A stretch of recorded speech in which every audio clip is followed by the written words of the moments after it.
Salut, Cédric. Alors, gamin?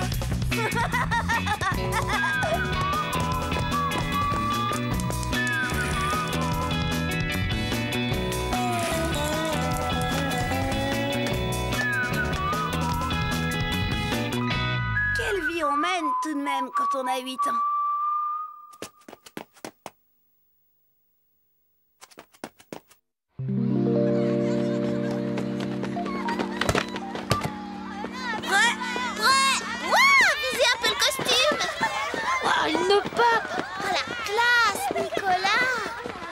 C'est pour mon père. Je dois l'accompagner à une réception où il va recevoir une médaille et faire un discours. Évidemment, il y aura des journalistes. D'où ma tenue. Ton costume te va très bien, Nicolas. Ouais, t'es dingue, c'est pas du jeu. Nicolas. Ce Nicolas dans le nez, machin chose, je le hais, je le déteste. C'est vrai, quoi. Il fait rien qu'à se faire mousser. Surtout quand Chen est dans les parages. Alors forcément, moi, je vois rouge.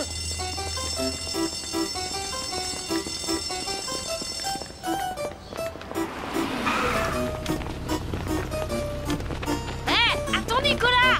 Tu nous raconteras, hein, Nicolas? Bien sûr. Quel frimeur, ce Nicolas Dolnay de machin chose. Et le lendemain, ça n'a pas raté. Monsieur a remis ça. Prêt? Alors, Nicolas, comment c'était? Raconte. C'était formidable. D'ailleurs, regardez, je suis dans le journal. Wow! C'est la célébrité! Oh, mais non, ça suffit quand même. J'y suis pour rien, moi. Vraiment, des fois, je me dis que la vie est injuste. Pourquoi je suis né Dupont et pas Dolnay des Charentes du machin truc? Du coup, Nicolas a tout pour lui, même la célébrité. Eh bien, Cédric, tu ne manges pas? Tu es malade? Moi? Non, pas du tout, j'ai pas faim, c'est tout. Dis, papa, pourquoi t'as jamais eu une médaille avec ta photo dans les journaux? Une médaille? Je vois pas pourquoi on donnerait une médaille à un vendeur de carpettes. Parce que vous, beau-père, vous avez collectionné les médailles, peut-être? Alors là, beau-fils, vous avez raté une occasion de vous taire. Et je le prouve.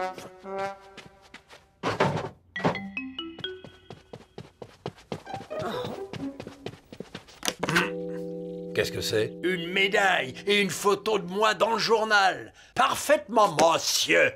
Pour mes 20 ans de bons et loyaux services dans les chemins de fer.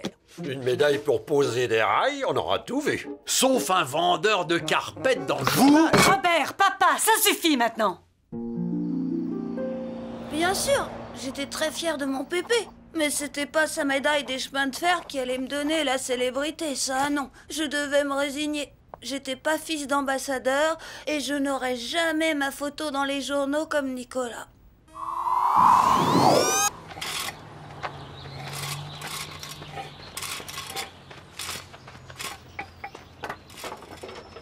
Dis donc, Christian, tu as une idée de ce qui se passe ici? Quoi? T'as pas vu la télé? Ils ont dit que demain, le Premier ministre serait de passage dans la région et qu'il va visiter notre école. Il paraît même qu'il y aura des journalistes et qu'un élève va faire un discours. Ouais, et je me demande bien qui va le faire, ce discours. Oh, il n'y a pas de mystère. À force d'entendre les discours de mon père, je suis tout désigné. Tirons-nous d'ici ou je sens que je vais faire un malheur. Ah, Cédric, Christian, Oui, mademoiselle Nelly? la classe est supprimée pour aujourd'hui. Tout le monde prépare la visite du Premier ministre. Mais alors, on fait quoi? Eh bien, vous deux, vous allez chercher un sac poubelle et vous ramassez tous les vieux papiers qui traînent dans la cour. Les vieux papiers? Ah, Chen, Nicolas, vous deux, vous rangez la classe, d'accord? Bah voyons, à nous les vieux papiers. Pendant ce temps-là, monsieur Nicolas reste avec Chen pour ranger la classe. C'est pas juste. Dire qu'on vient ici pour se cultiver et qu'est-ce qu'on nous fait faire? Ramasser des plures d'orange et des vieux papiers. Cédric, tais-toi! Eh non, je me tairai pas. Qu'est-ce qu'il dira, mon papa, quand il apprendra qu'il s'échine à vendre des carpettes pendant que moi, je remplis des sacs poubelles, hein? Qu'est-ce qu'il dira? Cédric, enfin, tais-toi. Oh, évidemment, je suis pas fils d'ambassadeur, moi. Les vieux papiers, c'est pour moi.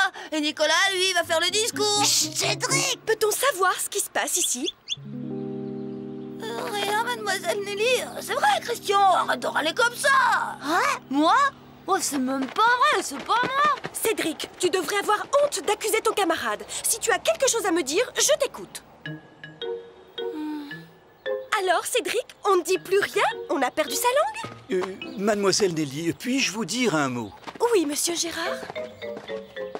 Je dois vous dire qu'en tant que psychologue de cette école, je ne peux qu'être en parfaite harmonie avec la réaction de cet enfant. Mais... Il essaie de s'exprimer, voilà tout. Le fait de ramasser de vieux papiers ne lui paraît pas être à la hauteur de ses compétences, d'où sa révolte. Mais que voudriez-vous que je... Offrez-lui une vraie responsabilité. Nous avons besoin d'un enfant capable de faire un petit discours demain pour le Premier ministre. Pourquoi pas lui? Dans le fond, pourquoi pas? C'est marrant. Des fois, c'est quand on les attend pas que les choses vous arrivent. J'étais là, ramasser des vieux papiers et paf! Voilà que je me retrouve chargée de faire le discours au Premier ministre. C'était super! Moi aussi, j'allais avoir ma photo dans les journaux. Seulement, je me doutais pas que ce serait aussi difficile d'écrire un discours à un Premier ministre.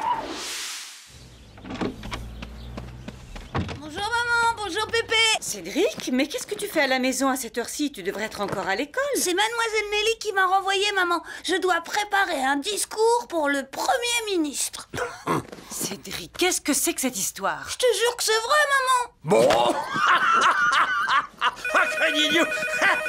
C'est la plus incroyable Allô? des excuses d'école buissonnière c'est vous, mademoiselle que j'ai Nelly. jamais entendue. Alors c'est vrai? Un discours? Mais vous croyez... Le psychologue? Oh, bah, s'il le dit... Oui, au revoir, mademoiselle Nelly. Alors là, c'est pas croyable.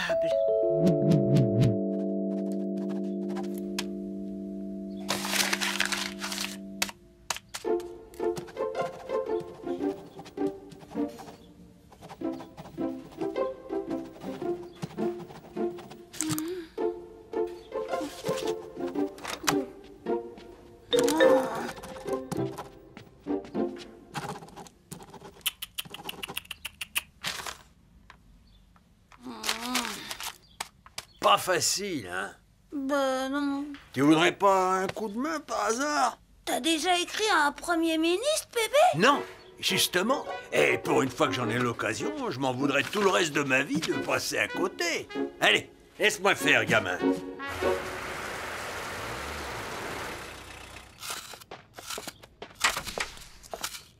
Bonjour chérie. Rien de neuf? Oh, si, Robert, et tu ne vas pas y croire, mon chéri. Cédric a été choisi pour faire un discours au Premier ministre demain à l'école. Il est justement en train de l'écrire. Un discours au Premier ministre? Alors là, je veux pas rater ça. Et voilà. Mais t'as vu qui s'en rappellera, le Premier ministre? Dites donc, beau-père, mais de quoi est-ce que vous vous mêlez? Mais vous êtes complètement gâteux! Les retraites, les allocations vieillesse, ça n'a rien à voir avec Cédric! Avec Cédric, non. Mais avec le Premier ministre, sûrement. Et pas qu'un peu. Ouais, bah vous savez quoi? Retournez à votre fauteuil et laissez-moi montrer à mon fils comment on s'y prend pour écrire à un Premier ministre. Pauvre gamin. Qu'est-ce qui se passe encore? Ton cher vendeur de carpettes s'est mis en tête d'écrire le discours au Premier ministre. Et voilà, ça c'est un discours. Tu permets? Mais enfin, Robert, tu n'y penses pas. On ne croira jamais que c'est Cédric qui a pu écrire ça. Bon, allez, laisse-moi faire. Toi? Et pourquoi pas?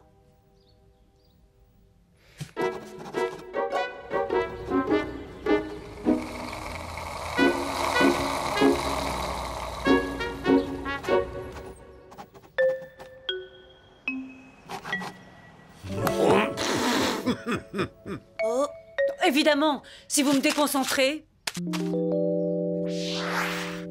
finalement, maman n'avait pas fait mieux que Pépé et papa. Résultat, je n'avais pas réussi à écrire le discours. C'était affreux. Non seulement j'allais pas avoir ma photo dans le journal, mais j'allais être ridicule devant la classe. Et surtout devant Chen. Heureusement, au dernier moment, j'ai eu une idée géniale. Bien. Cédric, tu nous lis ton discours?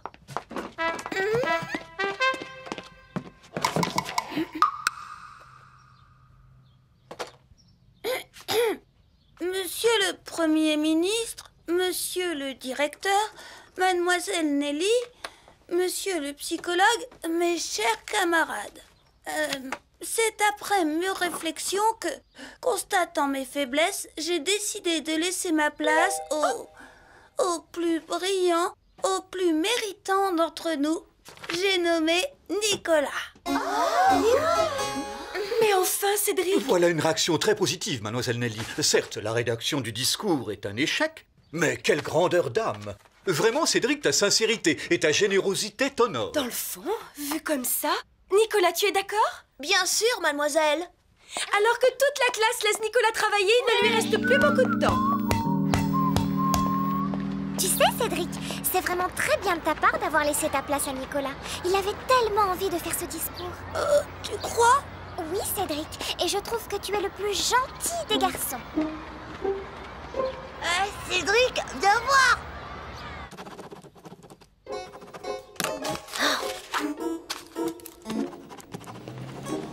Si tu veux mon avis, ça m'étonnerait qu'il y arrive. Pauvre Nicolas, à force d'en baver, il y est arrivé. Mais pour rien. La visite a été annulée. Une indigestion. C'est vraiment pas de chance.